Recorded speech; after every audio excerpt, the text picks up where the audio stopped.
Let's go to the state-controlled media. They're not happy out there. They are livid.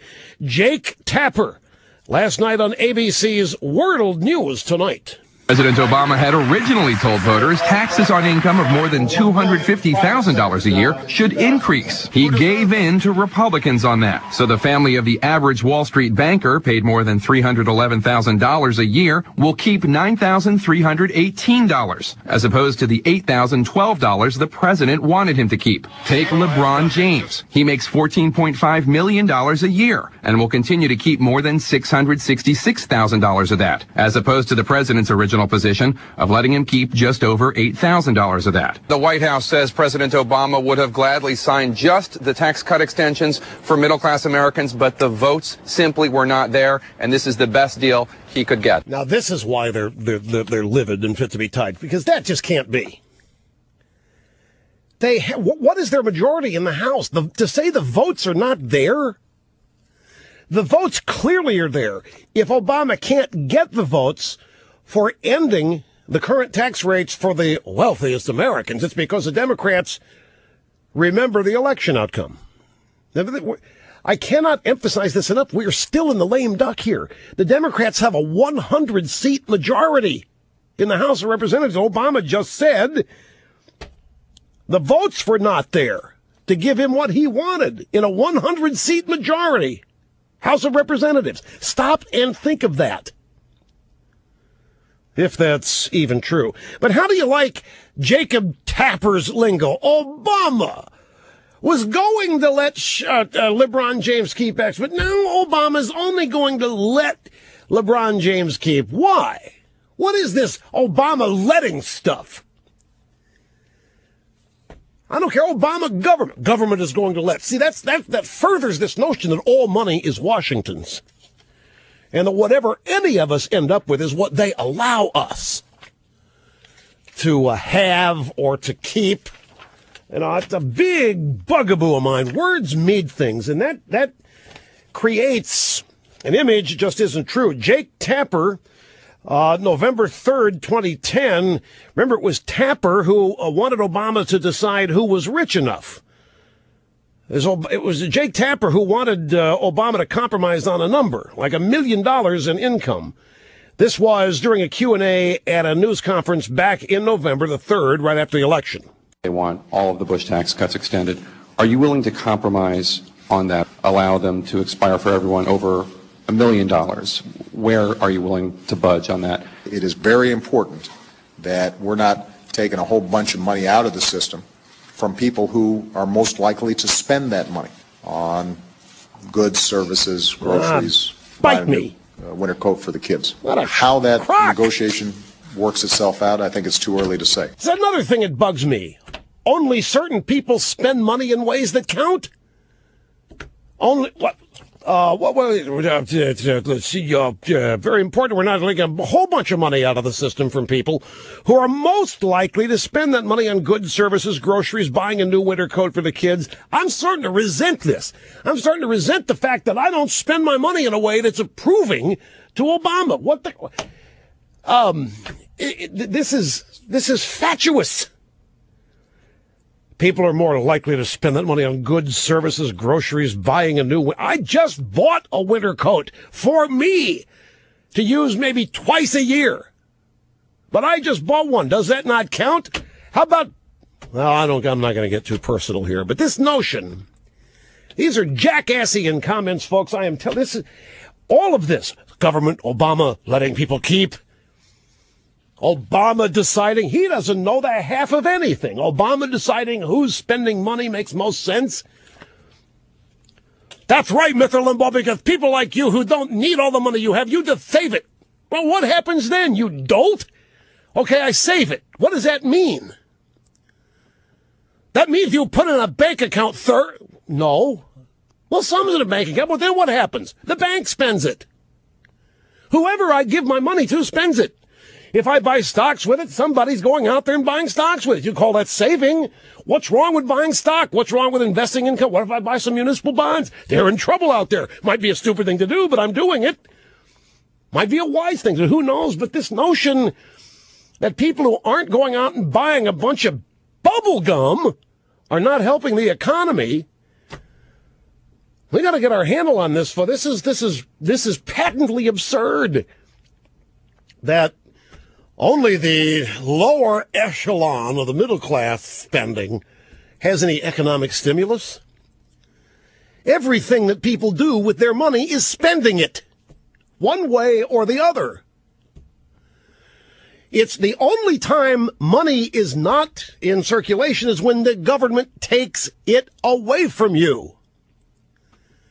They're the ones who make all the spending errors with it. They are the ones who go into debt. They are the ones that can't be trusted with our money, and they've got it turned around to say they make wiser decisions than we do. I thought we're supposed to be getting away from a consumerism economy anyway. I thought these socialists don't like that. I think they want Keynesian. They want the government spending all the money. What is all this talk about consumerism anyway? This stuff really hacks me off. It really hacks me off. Here's F. Chuck Todd, another in the long line of ignoramuses in the media. Here's F. Chuck last night on NBC's Nightly News. It was with Brian Williams. And F. Chuck is bemoaning the lost revenue. Chuck, I want to know something, Chuck. Do you really? You have a wife. I see your wedding ring. Probably got kids. You have a car. You've got life insurance, homeowners insurance. Do you really spend your day worrying whether or not the government's got enough money when they've got a printing press, Chuck? Do you really bemoan the loss of revenue? Who does this? I don't doubt that he does. F. Chuck probably gets in depression fits over lost revenue. Good Lord. Here's the soundbite from F. Chuck Todd on the NBC Nightly News. Americans have been wondering how lawmakers in Washington could possibly extend tax breaks for wealthy Americans while allowing benefits for jobless Americans to be cut off. Now, Brian, how much does this cost the government? In lost revenue that they were projecting to have next year, it's going to cost approximately $500 billion.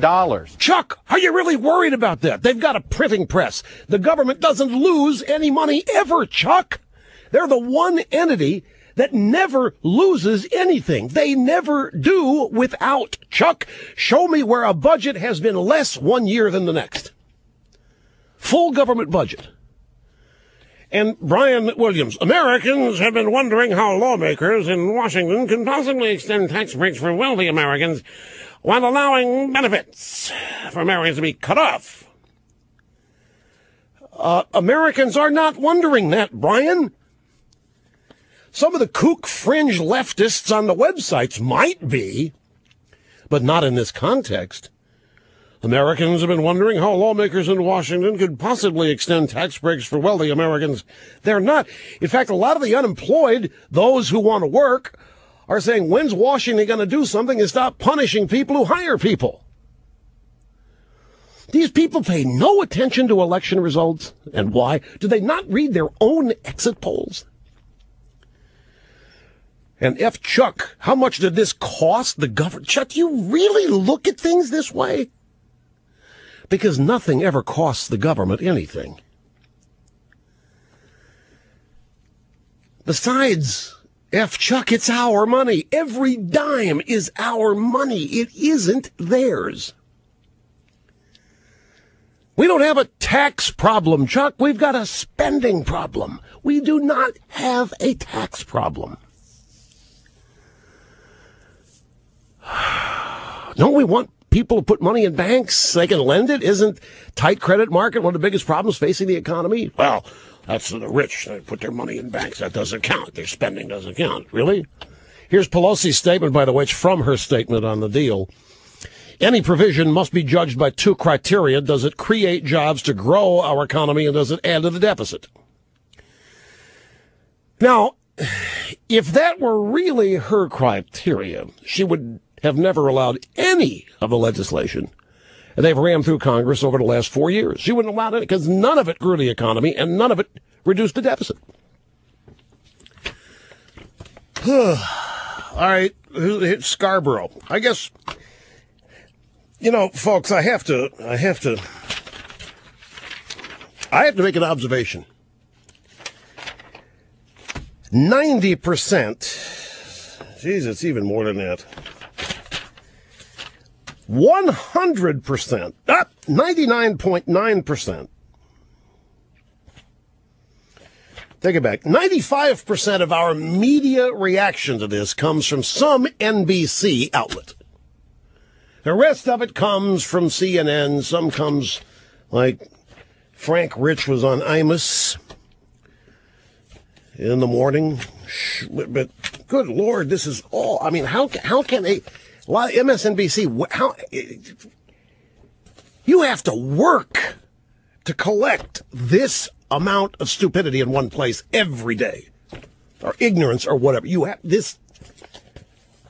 to make a concerted effort. Joe Scarborough today on Morning Joe said this about the deal to extend the Bush tax cuts. After this, you cannot say he's a socialist. And that's what the right has been calling him, a socialist forever. This is income redistribution, but it's taking it back to the rich. I mean, millionaires are getting tax cuts. Billionaires are getting tax cuts. The estate tax, they're lowering the estate tax. They're giving payroll tax breaks for the next couple of years. He has become a Jack Kemp Democrat. Joe, there is no redistribution of income to the rich. Where do you get this? Well, I know we've been hanging around Chuck Todd. You got to allow for certain things he has to say over there to keep his job, but are there no limits? Redistribution to the rich? Who are we taking the money from, Joe? I mean, if billionaires, the estate tax, the billionaires are getting estate tax. Who has the money now, Joe, that we're taking it from and giving it to the billionaires? Payroll tax, I mean, that's a 1 year holiday of 2%. But who are we taking the money from? Technically, Joe, the estate tax is not a tax cut. It's an increase. It's zero. Right now, there is no estate tax right now. It's going up to 35%. There aren't any tax cuts. Technically speaking, the estate tax right now is zero. You know how many families are trying to figure out, well, never mind, I'm not going to go there. Well, it's just, it's a lot of life, end of life planning going on out there, and time is dwindling here. By definition now, the estate tax of zero ends at midnight on December 31st.